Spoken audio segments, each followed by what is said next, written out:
Price Lord. இன்றைய தினம் வாசிக்க வேண்டிய வேத பகுதி சங்கீதம் 62.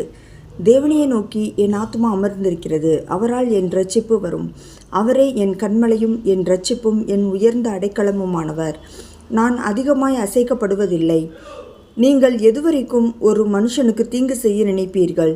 நீங்கள் அனைவரும் சங்கரிக்கப்படுவீர்கள். சாய்ந்த மதிலுக்கும் இடிந்த சுவருக்கும் ஒப்பாவீர்கள். அவனுடைய மேன்மையிலிருந்து அவனை தள்ளும்படிக்கே அவர்கள் ஆலோசனை பண்ணி அபத்தம் பேச விரும்புகிறார்கள். தங்கள் வாயினால் ஆசீர்வதித்து தங்கள் உள்ளத்தில் சபிக்கிறார்கள். என் ஆத்துமாவே, தேவனையே நோக்கி அமர்ந்திரு. நான் நம்புகிறது அவராலே வரும். அவரே என் கன்மலையும் என் இரட்சிப்பும் என் உயர்ந்த அடைக்கலமுமானவர். நான் அசைக்கப்படுவதில்லை. என் இரட்சிப்பும் என் மகிமையும் தேவனிடத்தில் இருக்கிறது. பெலனான என் கன்மலையும் என் அடைக்கலமும் தேவனுக்குள் இருக்கிறது. ஜனங்களே, எக்காலத்திலும் அவரை நம்புங்கள்.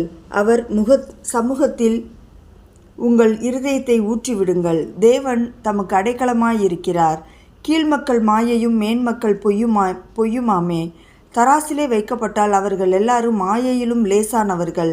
கொடுமையை நம்பாதிருங்கள், கொள்ளையினால் பெருமை பாராட்டாதிருங்கள். ஐஸ்வர்யம் விருத்தியானால் இருதயத்தை அதன் மேல் வைக்காதேயுங்கள்.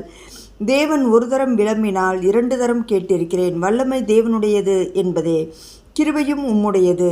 ஆண்டவரே, தேவரீர் அவனவன் செய்கைக்கு தக்கதாக பலனளிக்கிறீர். ஆமேன்.